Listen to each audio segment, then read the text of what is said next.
আসসালামু আলাইকুম ওয়া রাহমাতুল্লাহি ওয়া বারাকাতুহু। আলহামদুলিল্লাহি নাহমাদুহু ওয়া নাস্তাঈনুহু ওয়া নাস্তাগফিরুহু ওয়া নু'মিনু বিহি ওয়া নাতাওয়াক্কালু আলাইহি ওয়া নাউযু বিল্লাহি মিন শুরুরি আনফুসিনা ওয়া মিন সাইয়্যাতি আমালিনা ওয়া মান ইয়াহদিহিল্লাহু ফালা হাদিয়া লাহু। আম্মা বা'দ। আপনাদের সামনে আজকে ধারাবাহিকভাবে আসার কথা পর্ব চলছিল চতুর্থ খলিফা বা খালেফায়ে রাশিদিন নিয়ে।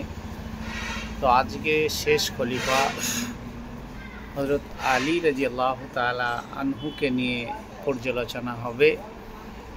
তো সেখানে চতুর্থ খলিফা হযরত আলী রাদিয়াল্লাহু তাআলা আনহুর 36 থেকে 41 খ্রিস্টাব্দে অর্থাৎ 656 থেকে 660 বা 61 খ্রিস্টাব্দ পর্যন্ত কি ঘটেছিল সেগুলো পর্যায়ক্রমে 10 দিন 10টি ধাপে পরপর নিয়ে আসা হবে। হযরত আলীর খিলাফতের পূর্ণ জীবন নিয়ে যেটা কথা হবে সেটা হচ্ছে বংশ পরিচয়, ইসলাম গ্রহণ, মক্কার জীবন, শুভ বিবাহ, ইসলামের খিদমত, পরবর্তী খলিফাদের আনুগত্য, খলিফা পদে হযরত আলীর নির্বাচন। এটা একটা হযরত আলীর খিলাফত পূর্ব জীবন নিয়ে আলোচনা হবে।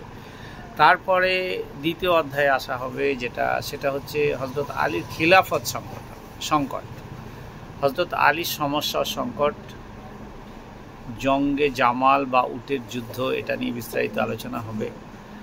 খারিজিদের উদ্ভব, এটা নিয়ে বিস্তারিত আলোচনা হবে।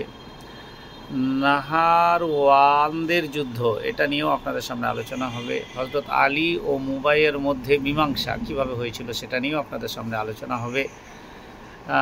তারপরে হযরত আলীর হত্যা কিভাবে হয়েছিল সেটা নিয়েও বিস্তারিত আলোচনা করা হবে। তারপরে হচ্ছে খারিজিদের মতবাদ, কিভাবে তারা মতবাদ প্রকাশ করেছিল সে বিষয় নিয়েও আপনাদের সঙ্গে নিশ্চয় আসা হবে।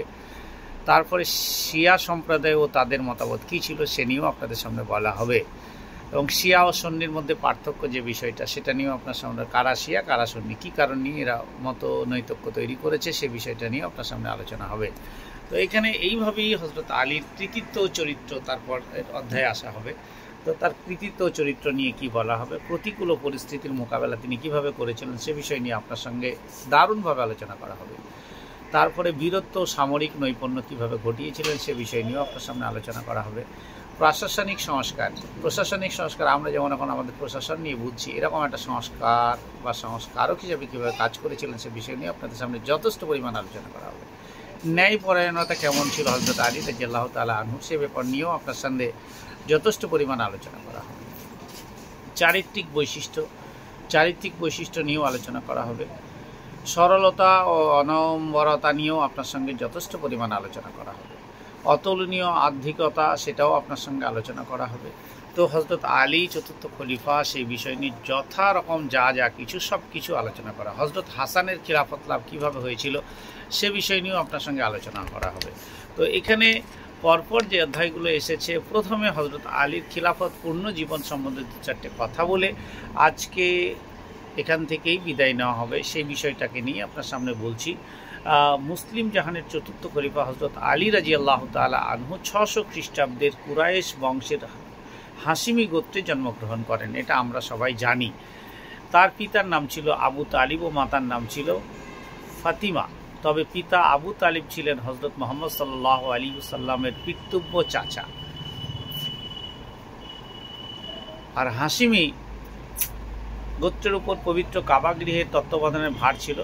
হযরত আলীর পিতা আবু তালিবের তারা সারা জীবন ইসলাম ও হযরত মুহাম্মদ সাল্লাল্লাহু আলাইহি ওয়াসাল্লাম পৃষ্ঠপোষকতা করেছেন বা আমার প্রিয় হাবিব হযরত মুহাম্মদ সাল্লাল্লাহু আলাইহি ওয়াসাল্লামের উপর ঈমান এনে তার সঙ্গে কাজ করে গেছেন।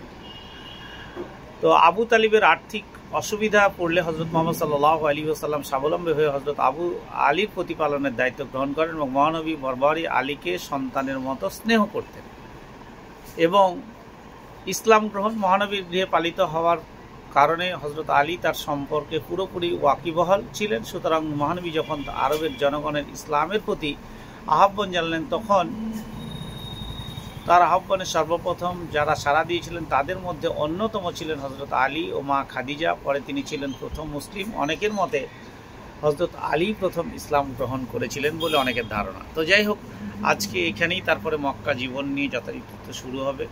কালকে থেকে আরও যেগুলো আলোচনা হবে সেগুলো আপনাদের সামনে ধারাবাহিকভাবে নিয়ে আসা হবে। আজকে এখানেই এই পর্যন্ত। আসসালামু আলাইকুম ওয়া রাহমাতুল্লাহি ওয়া বারাকাতুহু।